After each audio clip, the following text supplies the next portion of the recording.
The evolution of Alexander-Arnold, but what's his best position?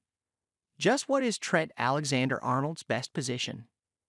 It is a question pondered by fans, pundits, and managers, and as the 25-year-old prepares for Liverpool's 2024-25 campaign, all eyes will be on new manager Arne Slot's answer.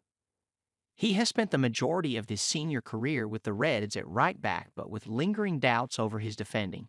Some believe he should be used in midfield, where he has lined up for England in 6 of his last 7 starts.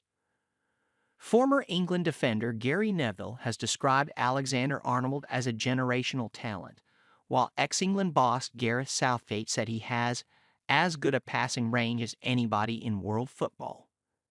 Alexander-Arnold was absent for Liverpool's Tour of America, but started Sunday's final preseason friendly against Sevilla at right back, a position youngster Conor Bradley has also impressed in. But with his contract expiring in the summer and persistent links to Real Madrid, is it time to utilize Alexander-Arnold in a more regular, advanced role? Head and shoulders above. Emergence at fullback. He played in midfield in Pep Lijnders' under-16s at the base of the diamond. Tim Jenkins, a former analyst and assistant coach for Liverpool under-21s, tells BBC Sport about Alexander-Arnold's early development. He was right in the middle of the pitch and involved in everything. When he went into the under-18s with Neil Critchley, they started to help him use his physical attributes a bit, so he played on the outside as a right winger or a right fullback. And before the under-16s, he played as a centre half and a fullback for Michael Beale in the under-15s age group. It was with Critchley, now Blackpool manager, and his under-18 side that Alexander-Arnold's transition into a right-back accelerated. Before the 2016-17 season, aged just 17, he trained with the first team during preseason. I remember he had a real purple patch after he'd done preseason with the first team, then came back to play with the under-21s, says Jenkins, who is now assistant head coach at Wolverhampton Wanderers. We played one game against Leicester at home, and Jurgen Klopp came to watch.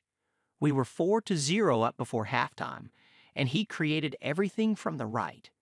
He looked like he'd gone up 3 or 4 levels. A week later, we played Tottenham away, and it was the same again. He was head and shoulders the best player on the pitch. He scored a goal from a long distance in that game. It wasn't too long after that he made his debut for the first team in the League Cup. In January 2017, Alexander-Arnold made his first Premier League start in a 1-1 draw with Manchester United. That whole season, he'd been building up to that moment, Jenkins says. He had real momentum about what he was doing.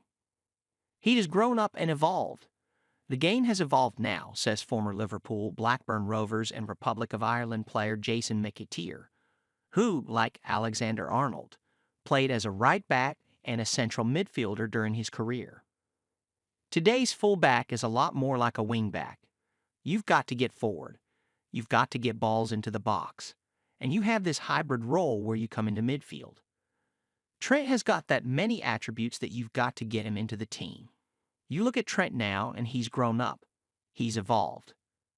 That evolution has seen Alexander-Arnold's influence at Anfield grow. With a range of passing, vision, and creativity honed during his pass as a midfielder, his unique skill set has allowed him to become a playmaker from fullback.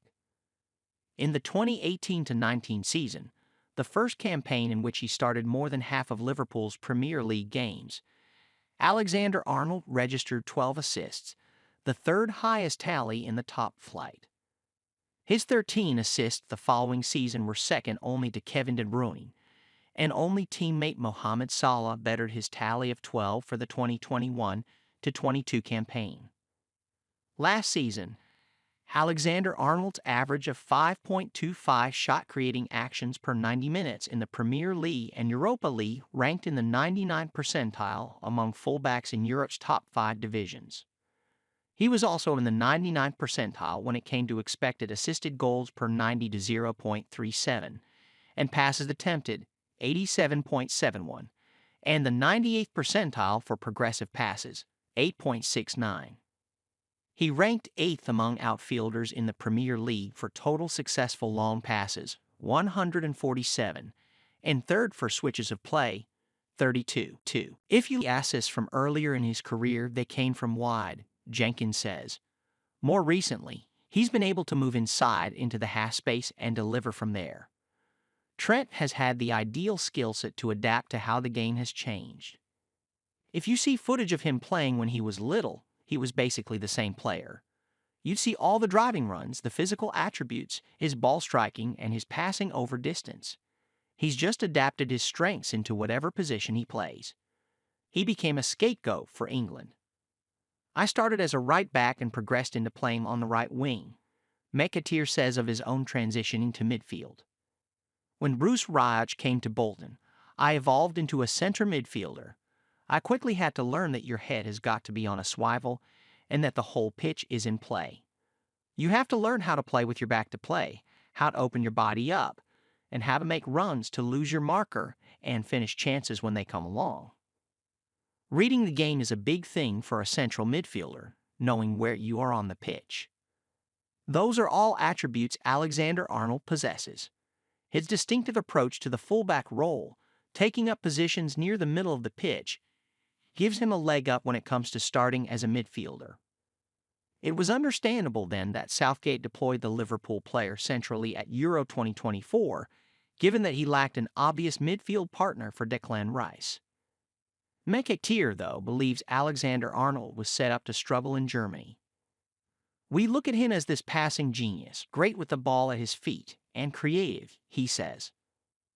But in the modern game, you need to be protected. I think with England, he was hung out to dry a bit. His qualities are there to be seen, but you can be exposed. Time and space are your best friends in football. If you're not given that by the player alongside you, defending and taking players away, you're not going to flourish. Trent's weakest attribute is his defending, and he was playing as a deep-lying midfielder. He was great on the ball, but without it, he was exposed, and he became a bit of a scapegoat. In a press conference in June, Slot, who tends to play a 4-3-3 or 4-2-1-3 formation, was asked directly about where he planned to play Alexander-Arnold, but declined to answer. I think that hybrid fullback role is still his best position, where he can roll into the inside of the pitch, Jenkins adds. He can be a fullback when you haven't got the ball and a midfielder when you have. Klopp would say that sometimes Trent will be on the outside, sometimes he'll be on the inside. Wherever he is, he's just going to be Trent.